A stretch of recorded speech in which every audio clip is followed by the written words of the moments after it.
Fala pessoal, André aqui, beleza? Hoje mais um Faz o L News aqui pra vocês. Notícias indicadas lá no nosso Discord pelo Gabriel, o fiscal da Magnitsky, o Nerd Nada BR, Jazz Liberty, o Sequinho, o Paulão, o Celão, o Isaac The Lifeless, Valentino e diversas outras pessoas, cara. Bora começar aqui na primeira notícia de hoje. PGR denuncia ex-assessor de Moraes em caso de vazamento de mensagens, né? Então olha só. O Tagliaferro, né, que era o braço direito do Alexandre de Moraes dentro lá do gabinete do Xandão, né, botou lá vazou várias, assim, supostamente foi ele que vazou, né, as mensagens, a cópia do celular dele caiu aí na imprensa, né, e tudo mais, vazou várias mensagens lá dizendo que como eram feitas algumas coisas dentro lá do gabinete e, cara, tinha várias coisas ali, assim, que beiravam a criminalidade. Vou preferir aqui não falar mais detalhes sobre isso, mas... olha só, então o que acontece? O cara foi lá, denunciou que existiam algumas coisas com certos problemas. E quem vai ser preso? Ele. Porque ele denunciou a parada, tá ligado? E eles estão querendo caçar o cara, estão mandando prender o cara já fugiu, já estão mandando extraditar o cara. Realmente a vida dessa pessoa aqui foi completamente destruída. Por quê? Porque quis brigar contra a máfia estatal. Eu lembro do último presidente do Brasil aí, cara, também quis dar uma desafogada no Estado. Queria, né, desinchar o Estado, queria dar um pouco mais de liberdade pro povo. E toda a máquina pública, né, lutou para tirar ele do poder também, né. STF estuda reajuste salarial de 24% para servidores do judiciário, né. Consulta foi enviada ao órgão da PJU para avaliar a viabilidade do reajuste de 24% nos vencimentos dos servidores do STF, né? Isso aqui é extremamente interessante, isso aqui é um tapa na cara de todos vocês, né? É uma coisa que eu falo muito isso, eu repito isso há muito tempo, onde eu falo, se vocês quiserem saber qual que foi a inflação real do Brasil, qual que foi a inflação? O governo fala que foi 5, olha só, quando o governo fala que foi 5, e o agregado M2 aumenta 10, aumenta 15, aumenta 20, quer dizer que foi impresso dinheiro, foi criada inflação. Então nós temos que avaliar a inflação que o governo fala é sempre uma inflação mentirosa, de qualquer país do mundo. Eles falam, não, foi 1%, foi 2%, foi 5%. Esse número que eles divulgam, olha que coisa mais sádica, olha que coisa mais sádica. Primeiro ano de governo Lula, qual que foi a inflação que eles falaram que foi? 4%. Nós tivemos uma perda de poder de compra perante o dólar de 21%. Tá? Não, de 16%, desculpa. Segundo ano de Lula, qual foi a inflação? 5%. Qual foi a perda de poder de compra do dólar do real em relação ao dólar? 21%. Então, olha só. Aí o pessoal fala, não, mas aqui não é dólar, André. Pessoal, o arroz, o feijão, a carne, o refrigerante, tudo que vocês compram no Brasil é dolarizado. Tudo é calculado em dólares. Então, se a nossa moeda desvalorizou 20% perante o dólar, e o governo fala que a inflação foi só 5%, o teu reajuste salarial foi 5%, mas tudo aumentou 15, 20, você perdeu o poder de compra. Eu falo para vocês querem saber qual que foi a inflação real? Não é só olhar o aumento do agregado M2, não precisa. Dá uma pesquisada rápida. Aumento do salário dos funcionários públicos 2025. Professor ganhou 16, não sei que lá ganhou 20, não sei que... Ué, peraí, por que os funcionários públicos ganham um aumento muito acima da inflação? Não é que eles ganham um aumento acima da inflação. Eles ganham um aumento talvez um pouquinho acima da inflação. Talvez bem pouquinho acima. Como que os caras me falam aí agora que a inflação foi só 5%, mas o pessoal vai poder ganhar um aumento de 24%? Quanto que você vai ganhar de aumento? Quanto que isso aqui vai custar nos cofres públicos? Quanto que isso aqui vai aumentar o preço do arroz, do feijão, do tomate, da gasolina para você? Vai ser bastante, gurizada. Vai ser bastante. É uma coisa que eu falo bastante, mas o pessoal parece que realmente não consegue entender, tá?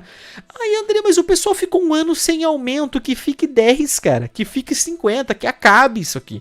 Que acabe. Por isso que o Estado é o nosso maior inimigo, cara. Lula quer remoção imediata de posts que considerar contra a democracia. Olha que legal. O que é um post contra a democracia? Diz aí. Eu falar aqui que o SUS é uma máquina para matar pobre... é um post antidemocrático, será? Será que se eu falar que todos os políticos falam para você usar o SUS, sendo que eles não usam, ou que você deve usar a escola pública pro teu filho virar aviãozinho do tráfico de droga, a tua filha virar uma prostituta, mas os filhos dele ganham um voucher para estudar nas melhores escolas do Brasil? Peraí. Será que ficar expondo que eles falam que os políticos falam que a segurança pública é muito boa, mas todos eles andam de carro blindado e moram em condomínios fechados, será que isso é um post antidemocrático? Será que isso está atentando contra a liberdade democrática do nosso país? Você tá entendendo que o pessoal agora passou a parada da censura nas redes sociais. Passou que nem encostou nas beiradas, meu queridão. Será que vão tirar posts O que é um post antidemocrático? Eu, particularmente, não gosto do governo. Eu queria apertar um botão e todo mundo que vive de dinheiro roubado morresse. E aí? Isso é antidemocrático? Isso é antidemocrático? Eu gostaria de apertar um botão e todos os políticos virassem purpurina. E aí? Isso é antidemocrático? Sacou o que era? Ninguém mais sabe o que é antidemocrático. Talvez você criticar o SUS é antidemocrático. Estão falando agora, vocês viram a cartinha do Banco do Brasil? Vocês viram a cartinha do Banco do Brasil? Onde pessoas falaram assim, olha, o Banco do Brasil pode ser sancionado, pode gerar um problema pro Banco do Brasil, se eu tivesse dinheiro no Banco do Brasil, eu tirava. E muita gente começou a falar isso, realmente, eu também tiraria. E aí veio o presidente do Banco do Brasil e falou que isso é um ataque que atenta à democracia do país. O que tem a ver? Diz aí o que tem a ver. Você fala assim, se eu tivesse dinheiro no Banco do Brasil, eu tiraria. Vocês lembram quando eu fiz o vídeo, há muitos anos atrás, quando o Banco Santander fez aquele queer museu aqui em Porto Alegre, onde literalmente um homem deitou nu no chão e crianças foram convidadas a encostar no corpo do homem para conhecer o corpo de um homem. Crianças. Não sei, no meu mundo isso é chamado de outra coisa. E eu fui no Santander, fiz vídeo e cancelei a minha conta no Santander e tirei todo o meu dinheiro de lá. Talvez eu tivesse atentado contra a democracia do país já alguns anos atrás, quando eu tirei R$500 mil do Santander e comprei um terreno pra mim, entendeu? Talvez nós estivéssemos atentando contra a democracia. Você tá entendendo que o atentar contra a democracia é algo muito relativo? Até porque quem vai julgar o que é um atentado contra a democracia são essas pessoas. Fiquem ligados, tá, pessoal? Fiquem ligados. Urgente, apenas 47 dos 196 países confirmam presença na COP em Belém, né? A COP 30, né? Já falamos várias vezes sobre esse assunto, tô de saco cheio de falar dessa merda, né?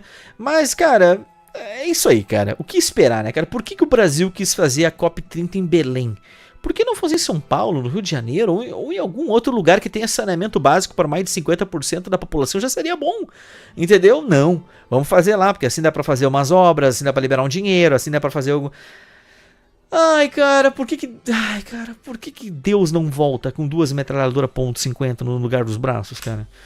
Urgente! Vítima de violência doméstica poderá ficar com todo o patrimônio do agressor na partilha de bens. Isso aqui é interessante porque os homens vão entender assim, olha, se eu brigar, se fizer alguma violência doméstica, ela vai ficar com todos os meus bens. Então, automaticamente é uma lei que eu vejo que simplesmente vai diminuir o nível de violência doméstica, mas vai aumentar o nível de feminicídios, tá? Mas aí cada um, né? Vai ter que fazer, né? Qual que vale mais a pena, né? Cada um vai ter que valer o que vale mais a pena. Taxa de facção sobe para R$1.000 no Ceará. Comerciante de espetinho é executado após pagar apenas 400. Isso aqui são as áreas dominadas pela milícia, né? Então, tem a maior milícia do Brasil inteiro, que é o governo federal, né? Que é a milícia que controla todo o resto do Brasil. Mas tem alguns pontos onde além de você ser estuprado pelo governo federal, né, e tal, você também é estuprado por milícias um pouco menores, que são das facções criminosas que dominam certos locais. O cara tava lá trabalhando numa boa, sustentando a família dele, cara querendo, né, fazer empreendedorismo dentro do Brasil. E aí o que acontece? Chega a milícia e fala, não, além de você ter que entregar 30% de tudo que tu produz aí pro Estado, tu vai ter que entregar mais milão pra nós, é a nossa taxa. Aí o cara não pagou, foi lá, pô, foi complicado, final de mês é difícil de vender espetinho, pô, só consegui 400. Não, pô, mataram o cara, passaram o cara. Olha que loucura isso, cara. E foi coisas como essa, foi absurdos totais e completos como esse, que fizeram com que o Bukele subisse ao poder em El Salvador. Não teve um caso desses em El Salvador. Teve 2, teve 3, teve 4, teve 5, teve 10, teve 50, teve centenas. Chegou um ponto que a população falou, cara, a gente vai ter que colocar alguém extremamente radical no poder. Eu sou a favor de colocar um cara extrema... Eu queria que o Bukele fosse uma menininha, tá ligado? Eu queria que nós botássemos no Brasil um cara que, comparado ao Bukele, o Bukele fosse uma criança, Sacou qual é que era? É isso que vai acontecer com o Brasil. O Brasil está se radicalizando. Mas não do jeito que a mídia fala. Não, radicalização da extrema-direita. Não. A radicalização, cara, entre o povo... Só existe duas classes no Brasil. A que paga imposto e a que vive de imposto. Tá? Está começando uma radicalização contra tudo que tá errado nessa porra desse país, irmão. E aí vai chegar um maluco, com aspas ou sem, na próxima eleição falando, irmão, bota eu que eu vou começar... Que eu vou fazer a limpa nessa putaria. Eu vou acabar com esse narco-estado. E se esse cara sobe ao poder e começa a fazer o que Bukele fez? E aí? Prender pessoas pro resto da vida. Nunca mais vão poder sair da cadeia. Porque são bandidos. E aí? Vocês acham bom ou acham ruim? Você tá entendendo? Esse tipo de coisa, esse tipo de absurdo, foi o que começou a acontecer em El Salvador. Chegou um ponto que virou uma panela de pressão, o bagulho explodiu. Hoje Bukele tá lá, segundo mandato. Derrubou a parada que só pode ter 2 mandatos. Vai ganhar o terceiro, vai ganhar o quarto, vai morrer lá no poder. Agora, não vou nem entrar aqui na questão. É bom, é ruim, não sei. Vocês que decidam. Vocês que decidam aí se é bom ou ruim. Vambora. Atenção, com navios de guerra dos Estados Unidos na costa venezuelana, Maduro diz que chegou o momento de paz e não de guerra. Tá peidando leite, né? Maduro tá peidando leite lá porque os Estados Unidos botou... Cara, eu não sei se tá aqui a próxima notícia. Mas Maduro mandou os barcos de pesca se unir e fazer uma voltinha. Cara, é tão frustrante, cara. Tu vê que esses ditadores, enquanto eles estão lá com aquela meia...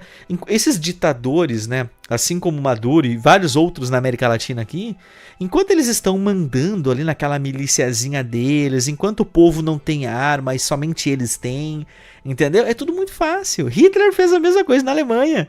Hitler, quando entrou no poder, a primeira coisa, tira a arma de todo mundo. Ou melhor, tira a arma só dos inimigos. Aí, cara, ele tem um monopólio, da violência. Eu conheço um outro país, cara, que é bem grande também, onde o governo tem um monopólio da violência e as pessoas não podem ter armas. Eu conheço um outro país que é assim. Mas olha que louco. Chegou lá os porta-aviões, chegou lá... Ih, rapaz, agora é o momento de paz. Esquece isso aí, né? E você sabe, né? A grande maioria dos países aqui da América Latina, cara, só serve pra exportar cocaína e prostitutas mal depiladas pro resto do mundo.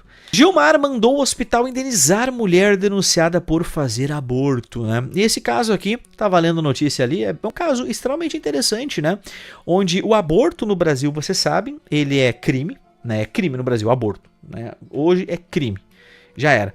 Tem alguns casos onde aborto é liberado, né? Onde o feto corre um sério risco da mulher morrer. Existe casos onde o aborto ele é permitido, mas com ordem judicial. Tem um monte de putaria em volta disso, né? Mas hoje no Brasil é crime. Você pode gostar, pode não gostar e tudo mais. Mas o que acontece? Chegou lá uma mulher no hospital e tava lá com uns probleminha lá embaixo. Os médicos viram que ela tinha feito um aborto caseiro, né? E os médicos anunciaram ela pra polícia. E a polícia veio, foi prender a mulher.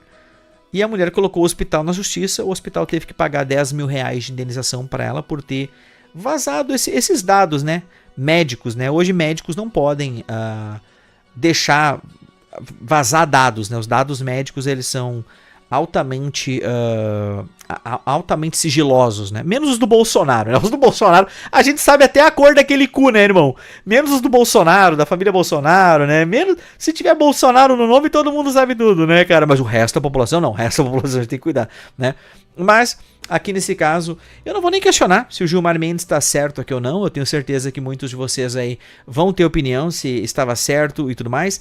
Eu particularmente acho que o aborto é algo extremamente difícil da gente dar opinião, mas eu vejo que o aborto usado como é nos Estados Unidos, por exemplo, ou como em outros países, alguns estados dos Estados Unidos, o aborto é utilizado como método contraceptivo, né? Entendeu? Então, tipo, é realmente difícil esse tipo de coisa, cara. A gente pode fazer um vídeo sobre esse tipo de assunto no futuro, mas tá aí, Gilmar Mendes condenou o hospital que vazou pra polícia que a mulher tinha feito um aborto, porque a mulher teria cometido um crime, né? Cometeu um crime que é matar um feto, matar uma criança, né? Tirar uma vida, né? E eles pegaram aqui e o hospital teve que dar dinheiro aí pra mulher, teve que dar 10 mil reais. Ah, pelo menos foi pouquinho, né? Pelo menos foi pouquinho. Mas você acha que esse caso da mulher aí, cara, Gilmar Mendes tá certo, tá errado? Comenta aí, cara. Se você quiser olhar vídeos como esse com acesso antecipado, deixa o like, deixa o comentário que é extremamente importante. Nos vemos aí nos próximos vídeos, cara. Quartas e domingos a partir das 8 horas da noite. Lives aqui no YouTube ou na Kik, tá? Um grande abraço e até mais.